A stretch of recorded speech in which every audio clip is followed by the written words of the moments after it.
Nous entamons le troisième cycle de discours. On prend les mêmes et on recommence. Alors, vous sentez bien quand même que c'est toujours à la fois la même chose et que quand même la profondeur du thème et la manière magistrale dont il est mené, enfin, je ne sais pas pour vous, mais alors moi je ne m'en lasse pas. Je veux bien admettre que écouter ça jour après jour a probablement quelque chose d'un peu pesant et peut-être d'un peu démoralisant à la fin. Mais encore une fois, qu'est-ce que vous voulez que je vous dise ? C'est notre vie humaine et ce dont il est question dans Job, c'est de nous, c'est de notre mère quand elle devient malade, c'est de nos amis quand ils se font écraser par un camion ou je sais pas quoi. Enfin, je viens tout de suite avec des exemples un peu durs. Mais le mal, l'expérience du mal, je remercie la Bible d'explorer comment je pourrais dire ça, toutes les réactions que l'on peut avoir et de leur donner cette expression poétique et ce sentiment de grandeur qui s'exprime à travers elle. Même dans la souffrance, il y a quelque chose de la grandeur humaine. Alors sur ce troisième cycle, que dire ? Le ton va devenir plus exacerbé et au fur et à mesure, vous allez voir comment est-ce que Job commence à s'échapper de la conversation en ayant des grandes envolées lyriques sur la sagesse. Il est en train de passer à autre chose. Il est en train d'acquérir le statut d'homme de sagesse et de mystique. Il est en train de dépasser la condition humaine.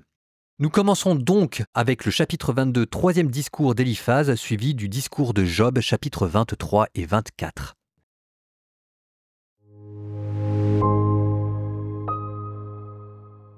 Éliphaz de Théman prit la parole et dit : « Est-ce à Dieu qu'un homme est utile ? Et non, l'homme avisé n'est utile qu'à lui-même. Qu'importe au puissant que tu sois juste. Que gagne-t-il si tu améliores ta conduite ? Est-ce à cause de ta piété qu'il te reprend, qu'il vient en jugement avec toi ? Ta malice n'est-elle pas considérable et tes fautes sans limite ? Car tu prenais indûment des gages à tes frères. Tu dépouillais de leurs vêtements ceux qui étaient démunis. Tu n'abreuvais pas d'eau l'homme altéré, et à l'affamé tu refusais le pain. L'homme de poigne s'emparait de la terre et son protégé s'y installait. Tu renvoyais les veuves les mains vides, et tu broyais les bras des orphelins. Et voilà pourquoi des pièges t'environnent et qu'une terreur soudaine t'épouvante. Oui, c'est bien l'obscurité, tu n'y vois plus. Et une masse d'eau te recouvre. Dieu n'est-il pas là-haut dans le ciel ? Regarde la cime des étoiles comme elles sont élevées. Et tu disais, que peut savoir Dieu ? Peut-il juger derrière la nuée sombre ? Les nuages lui forment un voile et lui cachent la vue. Il se déplace sur le pourtour des cieux. Veux-tu donc suivre la route de jadis que foulèrent les hommes d'iniquité ? Ils furent emportés avant le temps, quand un fleuve submergea leurs fondations. Eux qui disaient à Dieu, « Écarte-toi de nous ». Or, que faisait pour eux le puissant ? Il avait rempli leur maison de bonheur. Je rejette moi aussi les pensées des méchants. Que les justes voient et se réjouissent, que l'innocent se moque d'eux. Voilà nos adversaires anéantis, un feu à consumer leurs biens. Allons, accorde-toi avec Dieu et fais la paix, et ainsi te reviendra le bonheur. Accueille de sa bouche l'enseignement et mets ses paroles dans ton cœur. Si tu reviens au puissant, si tu éloignes de ta tente l'iniquité, tu seras rétabli. Jette à la poussière ton or et aux cailloux du torrent le métal d'Ophir. Le puissant sera ton or, et pour toi des monceaux d'argent. Ainsi tu trouveras tes délices dans le puissant et vers Dieu tu élèveras ta face. Tu le supplieras, il t'écoutera, et tu accompliras tes offrandes votives. Si tu prends une décision, elle te réussira, et sur tes sentiers brillera la lumière. Quand Dieu humilie quelqu'un, tu peux lui dire, c'est pour son orgueil. Car celui qui baisse les yeux, Dieu le sauve. Il délivrera même l'homme qui n'est pas innocent. Celui-ci sera délivré par la pureté de tes mains. Job a pris la parole et dit : « Aujourd'hui encore, ma plainte se révolte, quand de la main je retiens mon gémissement. Ah, qui me donnera de savoir où le trouver et de parvenir jusqu'à sa demeure ? J'organiserai devant lui un procès, ma bouche serait remplie d'arguments. Je saurai en quels termes il me le répondrait et je comprendrai ce qu'il me dirait. Lui faudrait-il une grande force pour débattre avec moi ? Non, il n'aurait qu'à me prêter attention. Là, un homme droit argumenterait avec lui. Pour toujours, je serai quitte envers mon juge. Mais si je vais à l'Orient, il n'y est pas. À l'Occident, je ne l'aperçois pas. Agit-il au nord ? Je ne l'atteins pas. Se cache-t-il au midi ? Je ne le vois pas. Lui connaît mon chemin. Qu'il me passe au creuset, j'en sortirai comme l'or. Mon pied s'est attaché à son pas, j'ai suivi son chemin sans dévier. Le précepte de ses lèvres, je ne m'en suis pas écarté. Au-delà de mon devoir, j'ai gardé les paroles de sa bouche. Lui est immuable. Qui le ferait changer? Ce qu'il désire, il l'exécute. Il accomplira son décret sur moi. Et de tels projets, il en a d'innombrables. Voilà pourquoi devant lui, je suis effrayé. Plus je réfléchis, plus j'ai peur de lui. Dieu a découragé mon cœur. Le puissant m'a effrayé. Certes, je n'ai pas été anéanti face aux ténèbres, mais, pour autant, il n'a pas épargné à mon visage l'obscurité.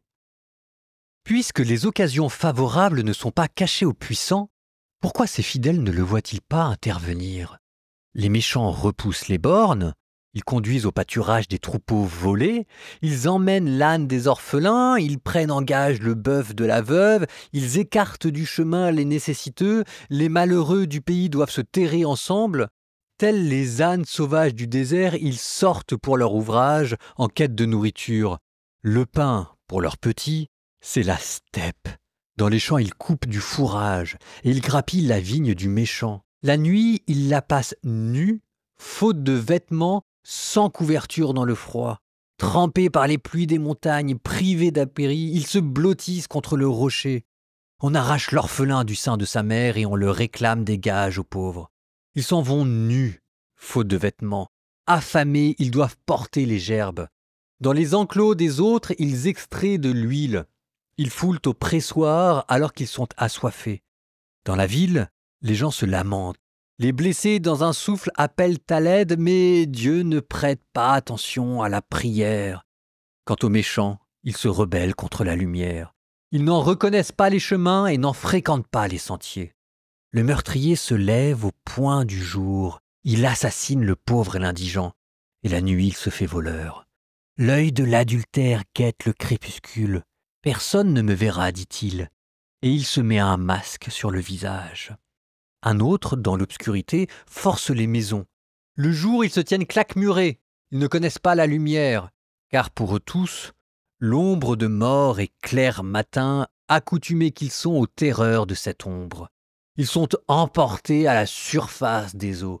Leur part est maudite dans le pays. Ils ne prennent plus le chemin des vignes. Comme la chaleur et l'aridité absorbent l'eau des neiges, le séjour des morts engloutit les pécheurs.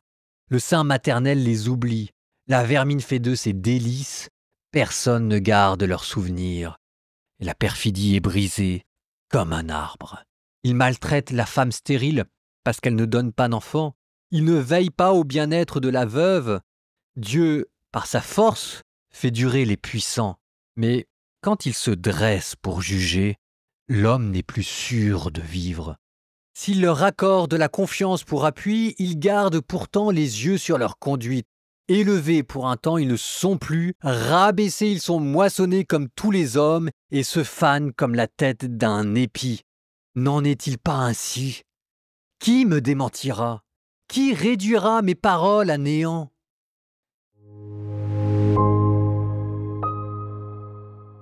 Quelques mots sur le discours d'Éliphaz, qui commence à s'emballer. D'abord qui nous parle de la grandeur de Dieu, mais dans des termes dont on a du mal à comprendre s'ils sont ceux d'un homme juste ou d'un homme injuste. Écoutez, qu'importe au puissant que tu sois juste, que gagne-t-il si tu améliores ta conduite? Alors c'est vrai, on a l'évocation de la transcendance de Dieu, mais cette transcendance de Dieu se fait maintenant comme au prix de la négation de la justice. Comme si Dieu se désintéressait des affaires humaines parce qu'elles n'avaient aucune valeur. Alors c'est vrai qu'entre n'avoir pas beaucoup de valeur et n'avoir aucune valeur, il y a quand même une différence. Et puis, notre bon Éliphaz, qui était le plus conciliant, devient cette fois-ci le plus mauvais, puisque cette fois-ci, il accuse directement Job de méfaits qui font froid dans le dos s'ils sont avérés. Car tu prenais indûment des gages à tes frères. Tu dépouillais de leurs vêtements ceux qui étaient démunis. Tu n'abreuvais pas d'eau l'homme altéré, l'homme de poigne s'emparait de la terre. Tu renvoyais les veuves les mains vides. Ça y est, là on est dans l'accusation franche, claire, nette et massive. La seule chose où on a du mal à y croire vraiment, c'est que si Job avait vraiment commis tout ce mal, probablement quand même que ce serait venu dès le début du discours. Sortir de telles accusations à la fin des discours, Vous ne gardez pas les meilleures cartes quand vous avez déjà perdu la partie. C'était avant qu'il fallait le dire. Et là, vous voyez bien cette fois-ci comment est-ce qu'on est passé dans autre chose, non plus dans la cruauté, non plus dans le manque de sagesse ou de consolation ou dans le manque d'empathie, mais on arrive maintenant dans la mauvaise foi. Et ça, il y a une leçon pour nous, parce que vouloir sauver l'honneur de Dieu et de la transcendance au prix de la mauvaise foi, encore une fois, on comprendra pourquoi est-ce que Dieu dira « vous avez mal parlé de moi ».